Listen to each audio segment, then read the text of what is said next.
Hello, everybody. Good evening. Happy 5th of July.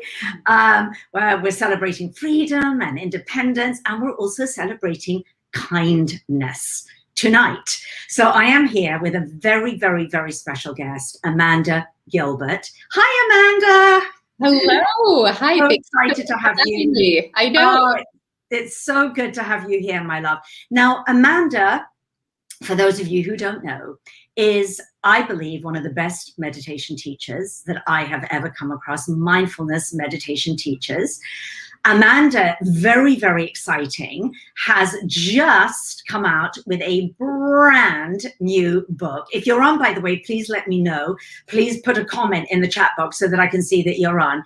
Yay, Lyra's on, great. So this is Amanda's brand new book, Kindness Now. Woo! It has just come out.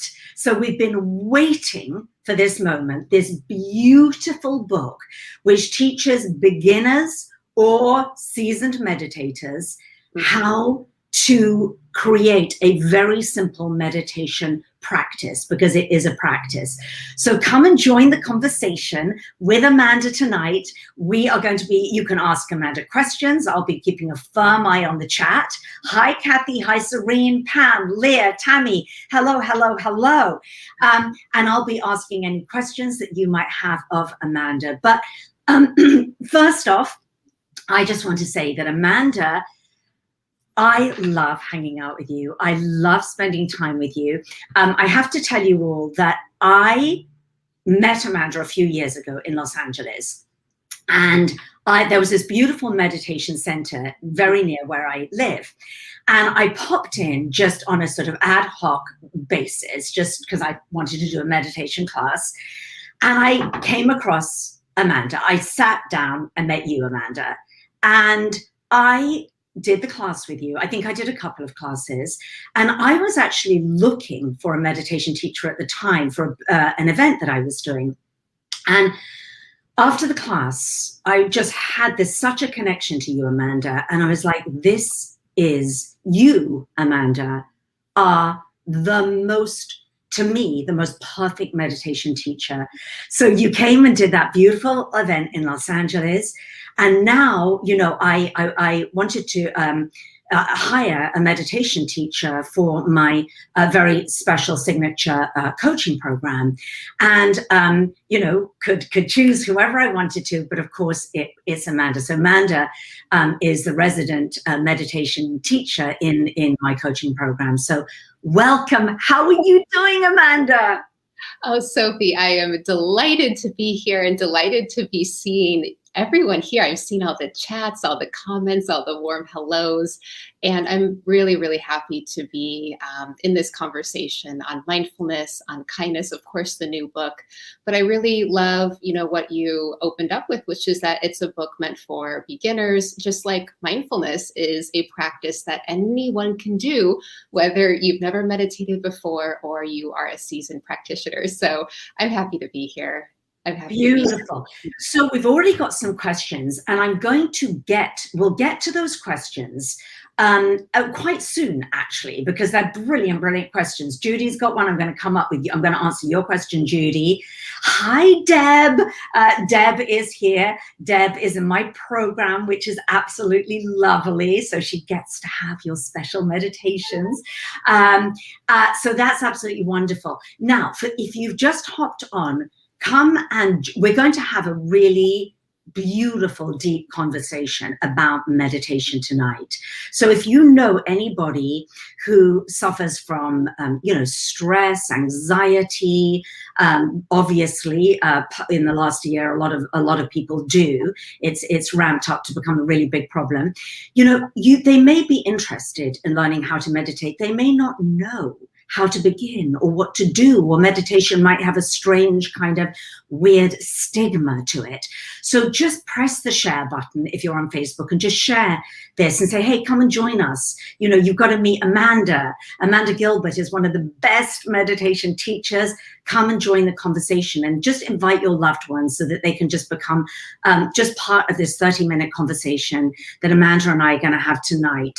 Because I love whenever I have a conversation with you, Amanda, it's so deep and accessible and beautiful. You make meditation and the practice of meditation so accessible. So please go ahead, get comfy, settle in, press the share button, and some of you on YouTube and some of you on Facebook, and that's beautiful. Everybody is welcome.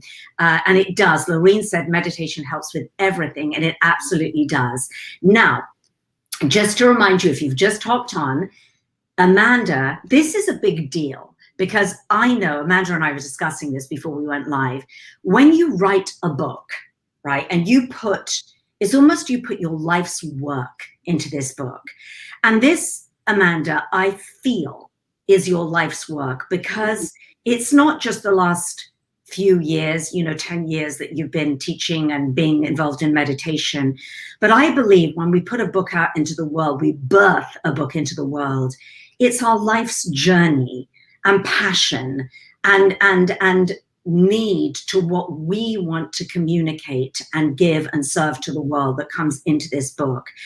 And I really feel this in holding this book. It's just a beautiful work. And I know, Amanda, from working with you, both in my program and, at the wellness events and whatnot, that your attention to detail is exquisite. Everything that you do is, of course, you're a mindfulness meditation teacher, is this beautiful, everything is touched as you teach in this book with this beautiful touch of kindness and the attention to detail. And I believe that that's what makes this book so very, very special. So you all let me know, by the way, let us know, Amanda and I in the chat, who has got a copy of this book. Because some of you, I was chatting about it a little while ago, and some of you who are in my program, one of my coaching programs, have the book already. If you have, please let us know. And we're going to be talking about this now, because you might already have started this journey. So the book is Kindness Now.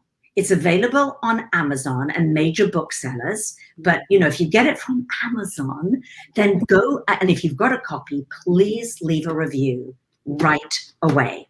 So, and I'll tell you why in a moment before Amanda and I get into this conversation. So it's a 28-day guide to living with authenticity.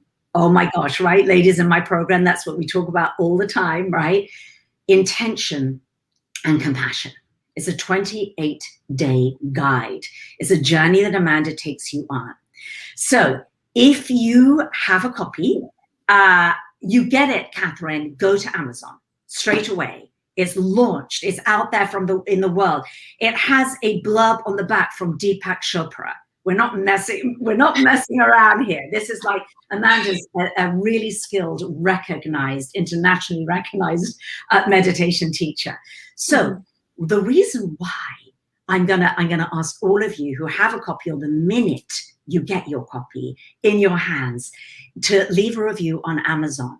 Because when you leave a review on Amazon, as you know, when people go on Amazon and they go, I'm gonna look at, buying a meditation book, they're gonna look at how many stars it has, right? If it has 5 stars, which I would give this 20 stars if I could, right? Then obviously people are going to be encouraged to buy it. If it has, a little review, an honest review from your heart, obviously an authentic review, it means so much. And it just helps Amanda get this important book, which teaches people how to be kind, into the world. So please, please do that. That's very, very important. All right. So now that's beautiful, Pam. Oh, I love that, Pam. So Lorraine says meditation helps with everything. I've answered Kathy's question. Let's just have a look here. This is a great question from Jill. So let's get Jill's question up right now. So how does mindfulness meditation differ from TM? That's transcendental meditation, for those of you who don't know. Over to you, Amanda. Jill, I'm so glad that you asked this question because it's an important one. It's a very important one. The book Kindness Now is based on the teachings of mindfulness meditation. And if we take a few steps back even from that, there are really two different traditional lineages of meditation. One being where mindfulness comes from, which is Buddhism. And then there's mantra-based meditation, which is TM or Vedic meditation, or even primordial sound meditation, which Deepak Chopra teaches. And that all comes from the yoga school of India. So if we go back all of these hundreds of thousands of years and we take a look at the roots of these two main traditional lineages, it's either yoga or Vedic meditation and mindfulness meditation coming from Buddhism. And the thing is that both actually have a couple similarities first, which is they both teach us how to bring our mind and our attention to the present moment. Through TM or Vedic meditation, we learn to bring our attention to the present moment by repeating a mantra in the mind. And in mindfulness meditation, we use objects that are always in the present moment, such as the breath or the body or even sounds, or in loving kindness meditation, which is a branch of mindfulness meditation and Buddhist inspired meditation, we actually also repeat certain words or phrases of happiness and well-being and joy and benevolence silently in the mind, just like you do in TM or in mantra-based meditation. So there's quite a bit of similarities between the two main traditions of meditation. But the main difference or point is that mindfulness really asks us to anchor our attention in the human experience, like breath and body. And we can also practice mindfulness meditation moment to moment during our lives too. So it's not just something that we do in our 20 minutes or 10 minutes of meditation, like on the cushion or on our cozy couch in the morning or in the evening. Mindfulness is something that's very mobile. So we can practice mindfulness meditation sitting down, of course, training our attention to be in the breath, but we do that, Jill, so we can learn how to bring this present moment attention out with us moment to moment in our days as well. So I would say that is the main, other than of course all the history and all of the more classical traditional reasons, I would say that's the main difference between mindfulness and more Vedic or mantra meditation. Oh, that's such a great answer, Amanda. And Amanda, this book, Kindness Now, focuses on loving kindness, that branch of mindfulness meditation, correct? Absolutely, it does. It does. And the reason why is a couple different reasons. Is if we're just looking at mindfulness meditation from even a broader view over the last couple of years or decades in the West here, we've been in the train of mindfulness meditation for quite a bit of time, like in an awesome way. We know more or less what meditation and mindfulness is. It's in the news headlines. There's, so much written about it right now.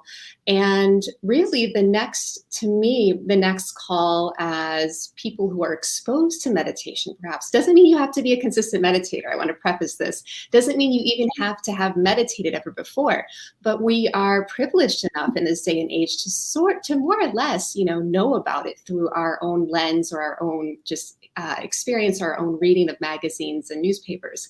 So anyway, the call really for us is to also start to bring in this other branch of mindfulness meditation, which is the heart practices, or the practices that are rooted in loving kindness and compassion.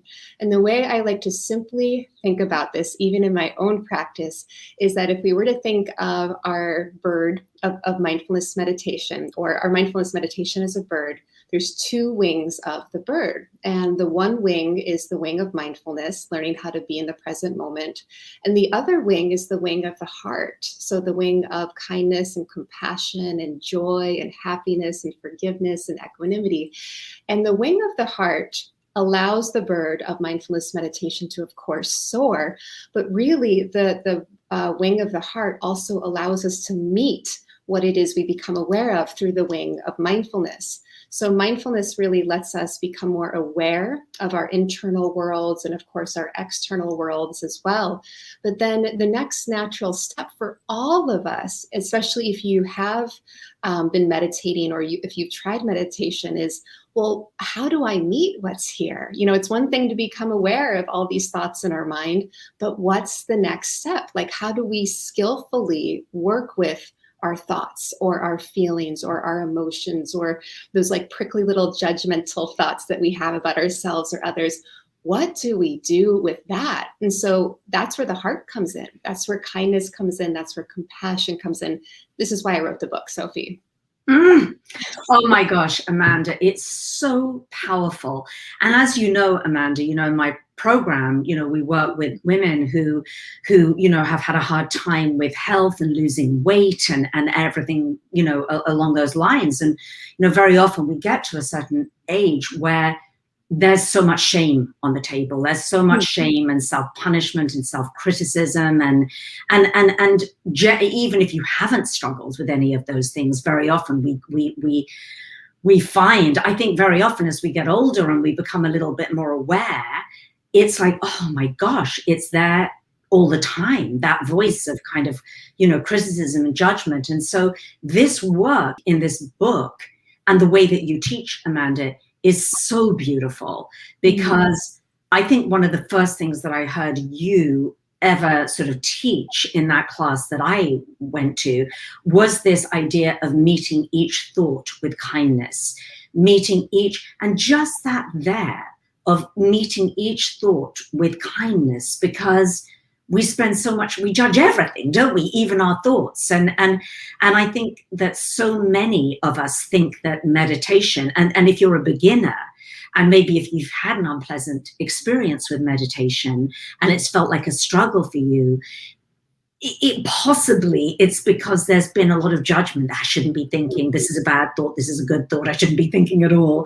And this beautiful practice that you put forth in this book, Amanda, and the way that you teach, you know, my beautiful ladies, is that no, we allow, and the allowing and the expansiveness is where this beautiful kindness comes in, which is powerful because many of us haven't inherited that.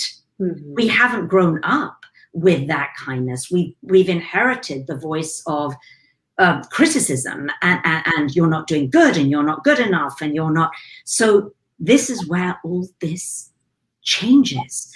And it's so powerful. It's so necessary. It's always necessary, but I think it's never has there been a time where it's more necessary. Because if we're judging out there, we're probably judging ourselves, right, Amanda?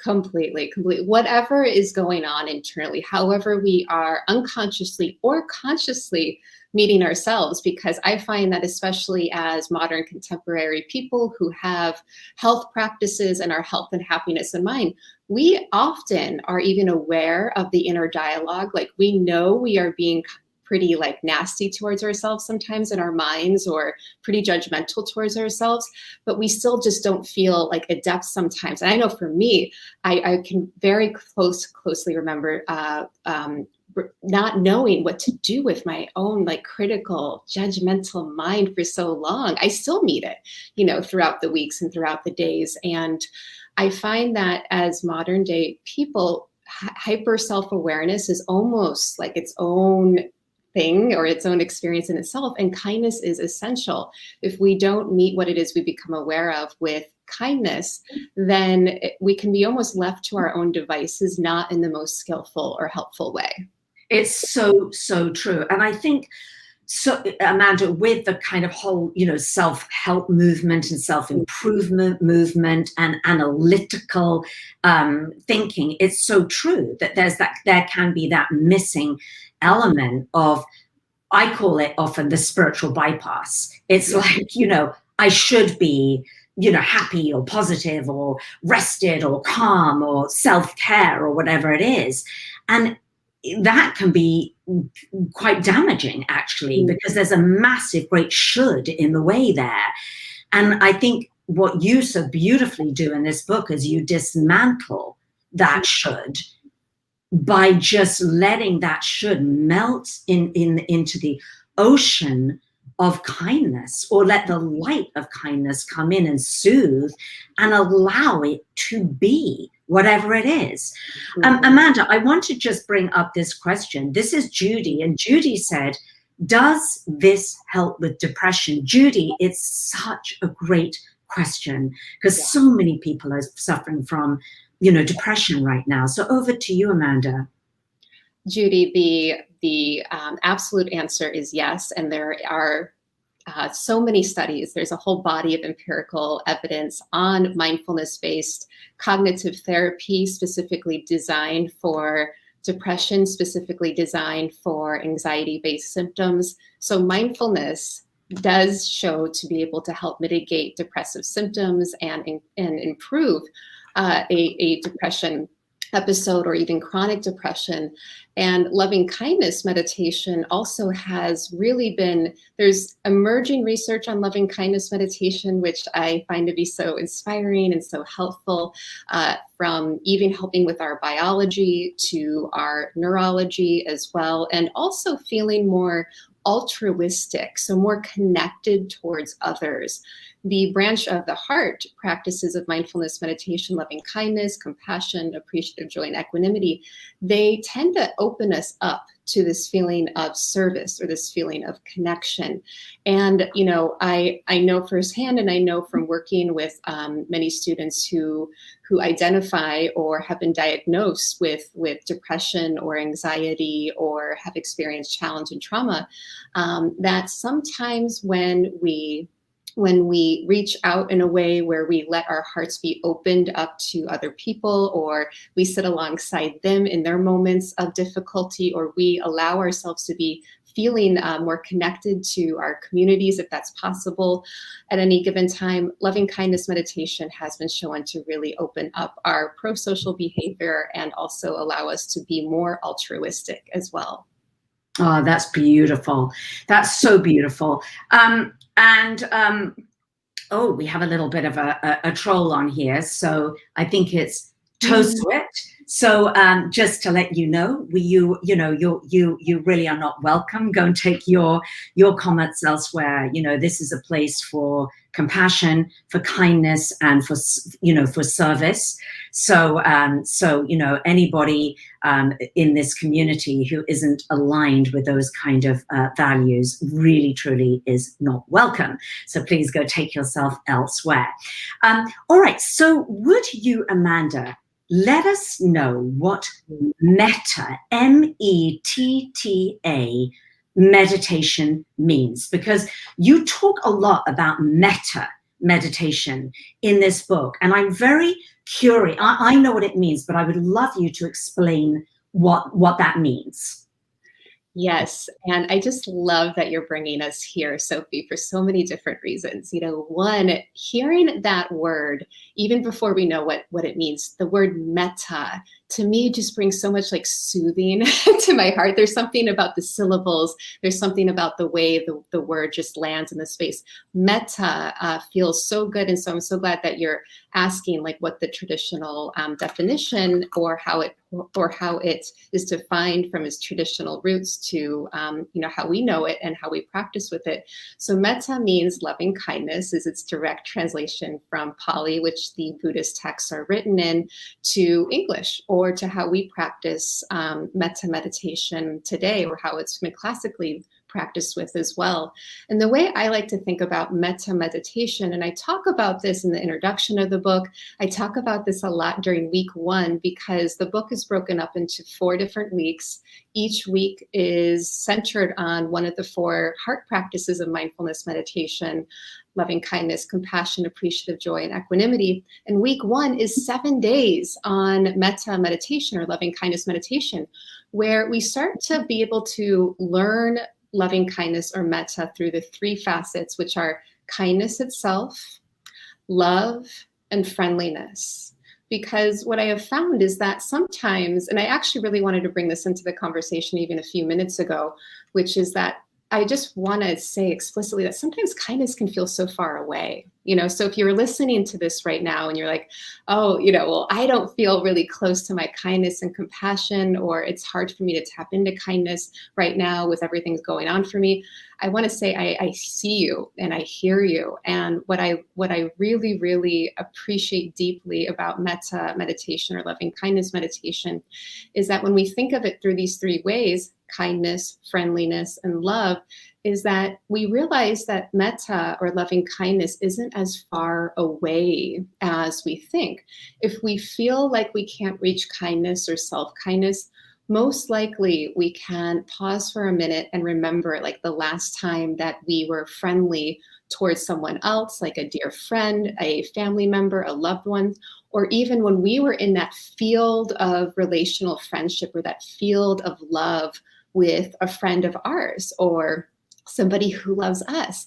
And we can remember that friendliness or friendship is something that we are engaged with quite a bit as humans. And so if kindness feels away or feels far away, we can practice loving kindness in the way of what is it like to try the best that I can to be my own inner best friend? Or what would it look like to try to be friendly towards myself, just like I am so empathetic and compassionate and wonderful when I'm on the phone with my best friend?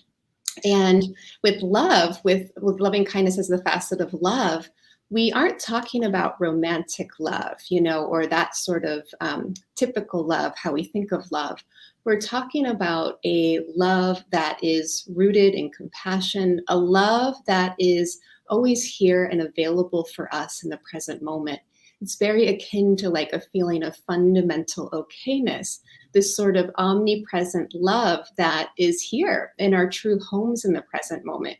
So when we think about metta, loving kindness meditation, or we think about loving kindness itself through kindness, friendliness, and love, I find that we can at times touch into that state of metta, into that state of loving friendliness or loving kindness, even if we feel like we're pretty prickly with ourselves right now, or we're far away from kindness.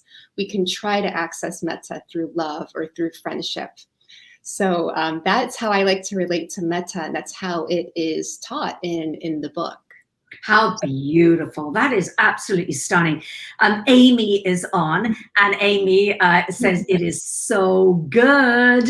So Amy, this is just beautiful. And Amy, you came on a little bit late, and I was just saying that and Nancy has just bought the book. Thank you, Nancy. Kathy's just bought the book. Thank you, Kathy. You're giving yourself such a beautiful, beautiful treat and taking yourself on this journey. And for those of you who have the book, I know, Amy, you have it, just pop onto Amazon and write a review with whatever stars you genuinely think it deserves, because the book it needs to get out in the world. We need more kindness in the world, right, everybody? And oh, that's beautiful, Amy. So we need more kindness in the world, and so we can help that along the way by literally just popping onto Amazon if you have the book and just writing a little review. It'll take you 30 seconds and giving whatever stars you think it deserves, because as we all know, when we're looking for, and look, there are hundreds of meditation books on Amazon. I have, been in this space for 15 years now, but finding a book and a teacher who is the real deal, who is so accessible and such a brilliant teacher, and has created a book. You know, some of the books are like a little bit, I'm just going to be honest, I'm not going to name any names, but it's like, you know, that wasn't that. This is a gift. So let's get you a copy. Let's get that. Let's get it out there in the world. You know, it really is a beautiful gift to give to friends, to give to family, to give to anyone who's struggling with depression, or those people who struggle with self-acceptance and loving themselves, and just that beautiful kindness all the way around. And I think what's so beautiful, Amanda, about this book is that it's accessible. I can think of, there's nobody I know for whom this book wouldn't be a beautiful gift, regardless of their faith, their religion, their philosophy, their loving or not loving of meditation. It's because it's called kindness now. And as I've said, as the title is, a 28-day guide to living with authenticity, intention, and compassion. And I think sometimes we think, oh, I've got to be sitting in a yoga class on a meditation cushion and, doing all this yogic thing that people do, or, it's the kind of meditation where I've got to sit and quiet my mind or whatever. Not at all. You can just pick up one chapter of this book, never mind the journey, and I can't even tell you how powerful it is. Teachings on compassion. There's a whole section on forgiveness, which is absolutely magical. Learning how to hold your own heart.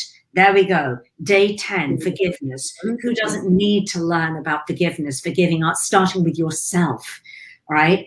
I need to practice forgiveness every single day. There's a whole day on unconditional love, on right action, on teachings on appreciative joy, appreciation, one of the most powerful practices, the seeds of genuine happiness, and it goes on and on. It's so rich. And every day has today's meditation and just a note on how to practice. It's such a beautiful, beautiful book. So ladies, questions. Do you have any questions that you would like to ask Amanda? This is your time. This is your time here to ask Amanda any questions. And don't feel shy if you think, oh, is this a silly question, or I have a question about, meditation in general. Please feel free to ask Amanda right now. And Kelly says, I'm not a big reader, but I'm a big fan of meditation. I'll check it out. Yes. Okay. You have a great life coach. She does amazing. Yes. Mindfulness meditation. Absolutely. Check it out because, Kelly, there are a lot of different teachers. There's a lot of different mindfulness meditation teachers. And I teach, meditation myself. This is a very particular, beautiful, as Amanda said, branch of meditation that is called, there is this metta, loving kindness meditation. It's very special and very, very powerful. Oh yeah, Jill, mindfulness meditation, metta. Jill, quick study here equals emotional healing and health. Thank you. Beautiful. Julie, hello in Oklahoma. Okay, let's just see. This is an interesting one. This is a question from Pam. Mm-hmm. Can this help someone who has recently been told that she's a healer and a teacher?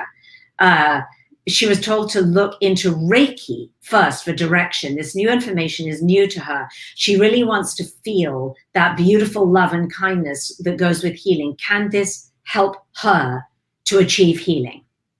Pam, thank you for asking. I absolutely yes, because I'm going to approach this from a few different ways. I'm familiar with Reiki just by means of having some very, very, very good friends of mine who have studied Reiki quite extensively and have dedicated a lot of their lives to Reiki. So I am familiar with it. And I'm just reading your question. She really wants to feel that beautiful love and kindness that goes with healing. Can this help her achieve healing? So from my lens and from my view, Pam, I feel like when we are asked to bring our attention to the present moment, when we sit perhaps for a period of meditation or even a Reiki session, we are being asked to tune into the presence of our heart, mind, body field. And we're being able to really listen to what's here and what's true, and maybe what stories are being told in this field of the mind, body, and heart. And like Sophie and I were speaking about a few moments ago, the next natural step or question becomes, well, what do I do? How do I work with what's here? And if we feel like we aren't able to navigate what we discover, our feelings, our thoughts, feelings of unworthiness too, I'm almost like reading between the lines a little bit, maybe in your question, Pam, where maybe someone feels like maybe she isn't worthy of the healing or the kindness perhaps, or she has doubts about it, or something in that terrain.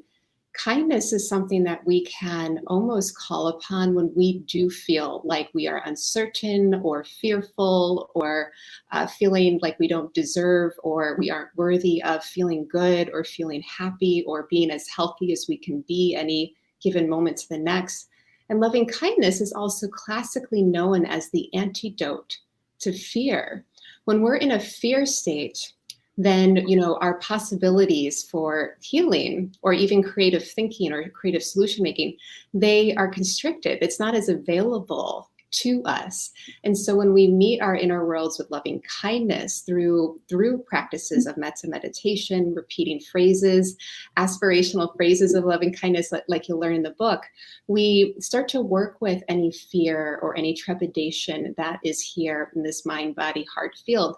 And so to me, I feel like to me, I'm just a big yes to this because I know Reiki really well. But I also just want to say that loving kindness is something that is essential. It is a necessary ingredient to who we are as human beings, and it's essential in learning how to navigate this human life that we are in. So Pam, absolutely yes. Big old yes from me. What a beautiful, beautiful answer. By the way, I'm just going to quickly post this here. Mm-hmm. So Amy said she practiced this today with strangers as she passed them when walking the dog. And she is on day 5 of the metta practice. Yeah, that's so great. I love it, Amy. That is absolutely beautiful. And Pam says, thank you. Yeah, that was a great answer. So anybody else, does anybody have any questions about the book, about meditation in general, or just questions for Amanda? I'm actually going to just bring this one up. This is beautiful Kathy. And Kathy goes, she's always been intimidated by meditation, looking forward to learning mindfulness. What would you say, Amanda, to others who are perhaps a little bit intimidated? Even they're like hearing us talking and they're like, okay, but I've tried it before. I can't. I think the thing that I hear over and over again is I can't sit still. I just can't sit. It's uncomfortable even to sort of sit still. What would you say to somebody who's intimidated? Yeah, I would first say, I get it. You are my people. You are my people. I deeply, deeply get it. And I would also say this is so entirely common and normal, meaning that, when we are first learning mindfulness, meditation, or anything new, there's that little moment, or that big moment, maybe that short moment, that long moment of uncertainty. Like, what am I doing here? How is this landing in my own personal experience? How is this landing in my body, in my heart, and in my mind? And so it's very normal to feel like uncertain, to feel like you're almost getting your sea legs with a meditation practice. And a couple things that I always say is that mindfulness, both mindfulness and kindness, are innate to who we are as human beings.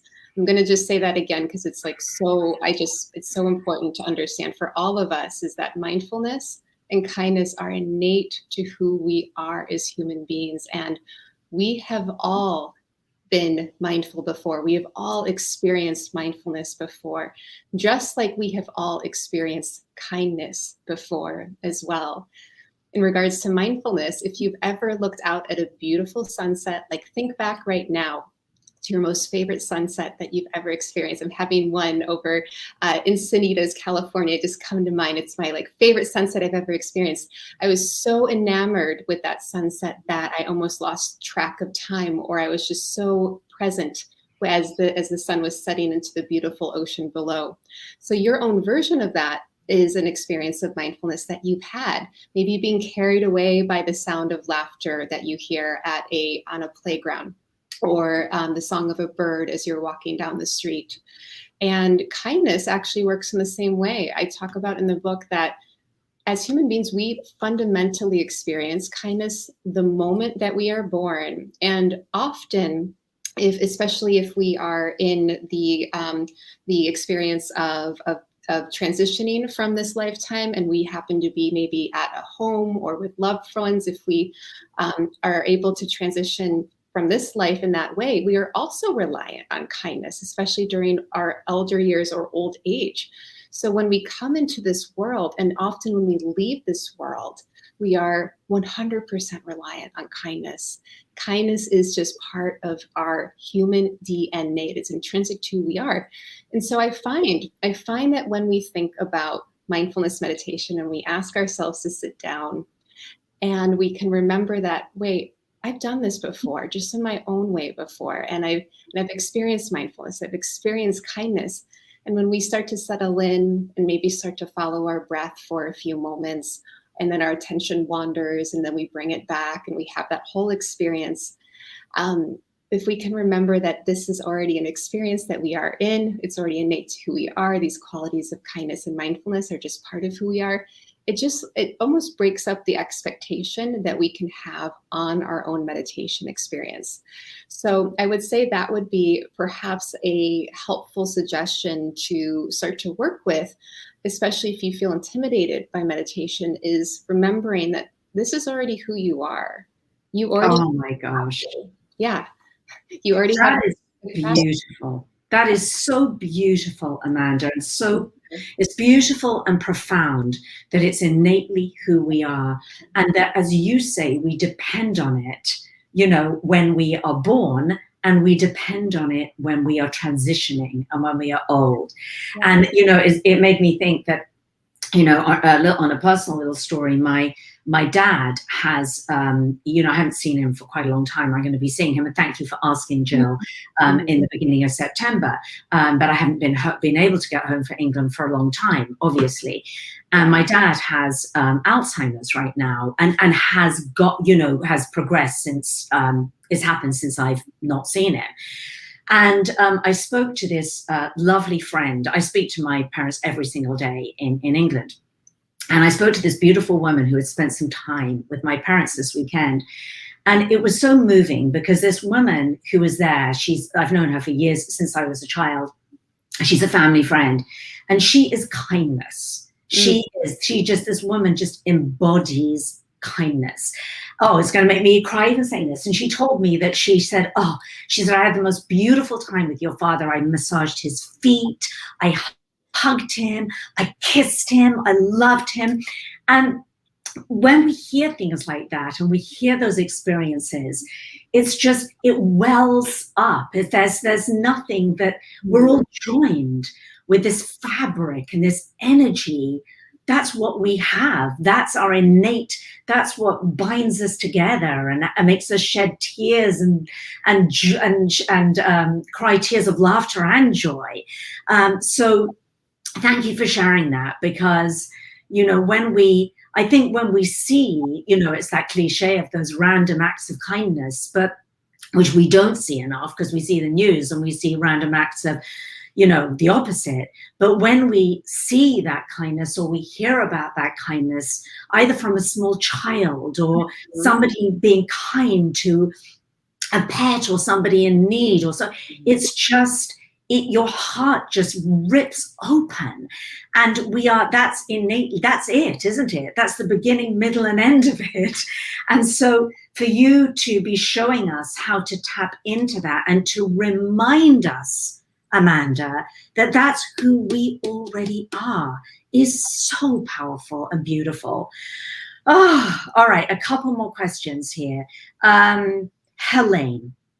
So this is Helene, who's recovering. She's had, gone through cancer and all sorts of things, and very, a lot of difficulty. So Helene, I have monkey mind, been trying meditation lately, can't stay calm for more than 2 to 3 minutes. Any suggestions? Yes, absolutely. Absolutely. Yes. So one of the most beautiful things I've been hearing a lot around conversations on kindness, which of course I've been in the world of loving kindness meditation, writing the book for the last couple of years. And since the book is launched in the last couple of weeks, is that I've been hearing from many, many students with a very similar experience that when they actually give the branch of mindfulness meditation, the heart practices, that is a real go, when they actually try loving kindness meditation, which, just to say, when we practice loving kindness meditation, we're repeating these beautiful phrases and words silently in the mind. And so much like mantra meditation, when you repeat the mantra, like we were talking about before, when we repeat these words of benevolence and kindness and love and health and happiness in our mind, it gives the mind something to focus on, and particularly the monkey mind. It's almost like, if you think of the monkey mind, like you so beautifully brought in, it's like the monkey's just kind of swinging from one branch of thinking to the next, and it's going after the shiny objects, it's going after the bananas and then the next banana. And when we're repeating phrases, may I be happy, may I feel healthy, may I be safe and protected, may I live with ease, that is giving the monkey like this really amazing branch to hang on to. But it's the branch of loving kindness. It's the branch of love and compassion and friendliness. And so the thing that a lot of people actually don't know about loving kindness meditation is that it's actually a concentration practice. It's a concentration practice, just like mindfulness is. And I've been hearing so much recently that that sometimes for some meditators and practitioners, that their doorway into feeling like they can really meditate, or that they can sit in meditation for more than 5 minutes or 3 minutes, or they feel like they've actually meditated for the first time, has been by trying loving kindness or compassion-based practices. So I've been hearing this firsthand so much recently. And my suggestion, especially on the heels of all this conversation, is perhaps try loving kindness meditation or try compassion-based meditations. Notice if that actually helps with that experience of restlessness of mind. And also make sure to be really compassionate with yourself in this whole experience, in this whole process. Sitting in meditation isn't always easy. I say in the book that the heart practices of mindfulness meditation aren't for the faint of heart. They're not for the faint of heart. And I say that with so much like reverence and joy and understanding and compassion.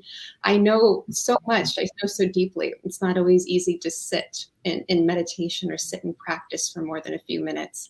And that's where kindness and compassion can come in. So my suggestion would be try the doorway of the heart. Try some of the heart practices of mindfulness meditation. That's beautiful. And just finishing on this. Stephanie's on.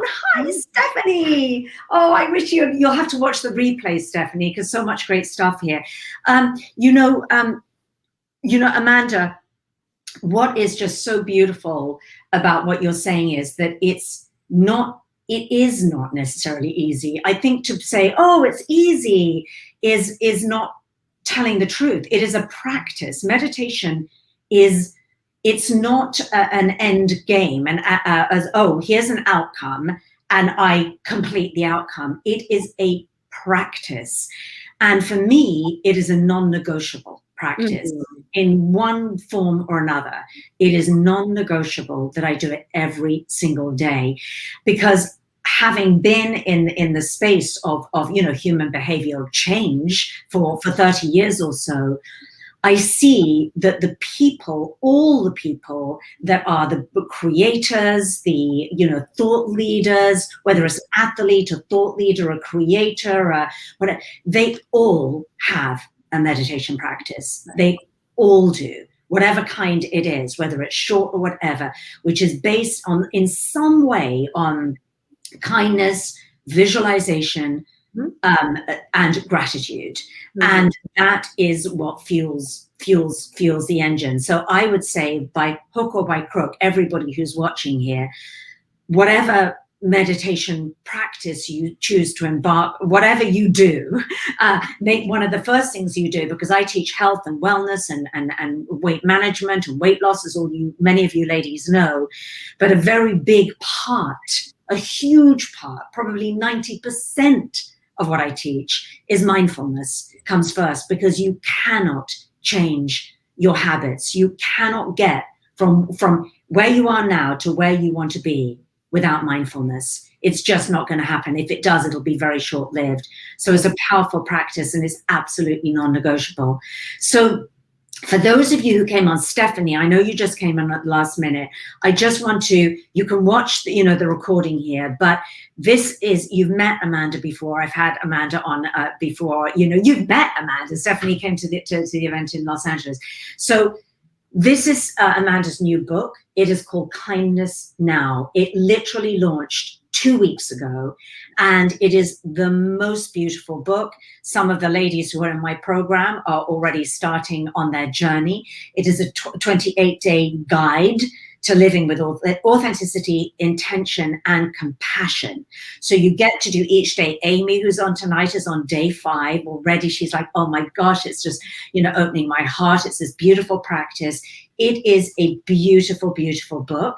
And there's endorsements on the back from Deepak Chopra, of all people, and others. So if you get the book, ladies, if you have a copy already, many of you do, my big call to action for you all tonight before we go is get the book as a gift to yourself. You might have it already. If you do have it already, if it's a verified purchase, please go and leave a review on Amazon, because I'm an author myself, and it means so much to getting your book out there if anybody leaves an authentic, beautiful, heartfelt review, with however many stars you believe the book deserves.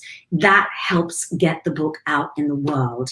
And this book needs to be gotten out in the world. So please, please do that for Amanda. And Amanda, I have a question. If Helene, I believe, is in Sweden, I have, many people in my community who are in England. Is it available on Amazon? Certainly in England. Can people get it on Amazon.uk? The international ordering for Kindness Now, outside of the US, that is through bookdepository.com. And they do shipping or free shipping, I believe, around the world. So my publisher has placed it on Book Depository. I don't think it's on Amazon UK or other Amazons other than US and Canada as of now, but they have placed it on Book Depository. And that's where a lot of my friends, a lot of my community members who aren't based in the US or Canada, they've been just ordering away on Book Depository, and they say it's been going totally wonderfully. And I think the shipping is very manageable, or it's free. Beautiful. Let me ask you, if anybody orders from Book Depository, can they leave a review there rather than Amazon? Where do we get to review?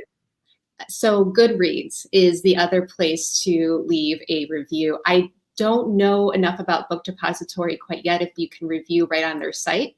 But the two main review centers or platforms really is Amazon in US or Canada right now, and then also on Goodreads, all one word, goodreads.com on kindness. What a brilliant, brilliant idea, because I'm a member or signed up for Goodreads. Yes, you are.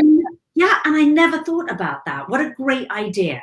Okay, so let's give Amanda some loving kindness. She spent her entire life teaching meditation, giving out loving kindness to the world. So right back at you now, Amanda, we are going to go to Goodreads.com or Amazon. We're going to leave reviews. If you live internationally, go to Book Depository.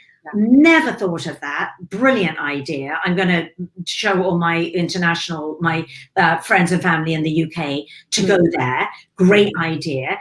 And yeah, and anything that you want to leave us with. Oh, this is lovely. Just one review. This is on the front of the book. This is by Tara Brack. Is it Brack?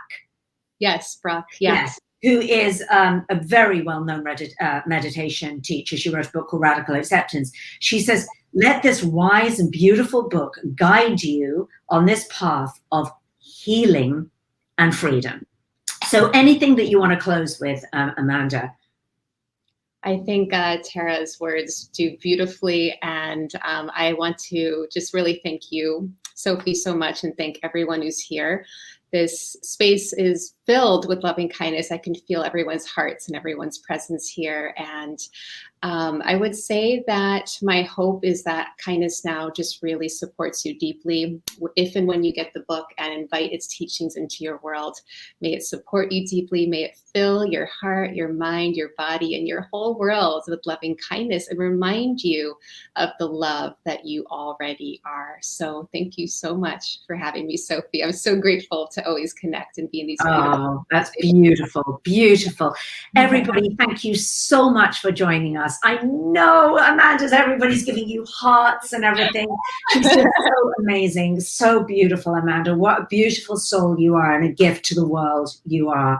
So thank you for being you. Thank you for being of service. And thank you for showing us how to bring this absolutely life-changing practice in a very digestible and easy and bite-sized chunks into our life for ladies like Helene, who I get it, Helene, you know, particularly when you've been through what you've been through, you know, sometimes just sitting for 2 or 3 minutes feels a little scary. So hopefully what Amanda said this evening is really going to help you. And Deborah, yes, Deborah, you get to, you know, you've got to do with the beautiful meditation in my program, the morning meditation that Amanda has given us. Go check that out, Deb. That's on your meditation page on your portal. It's just so beautiful. Amanda, I love you very much. And yeah, and thank you for coming on to our beautiful, beautiful community. And we'll definitely have you back. And have a beautiful evening, everybody. Good night. Night, everyone.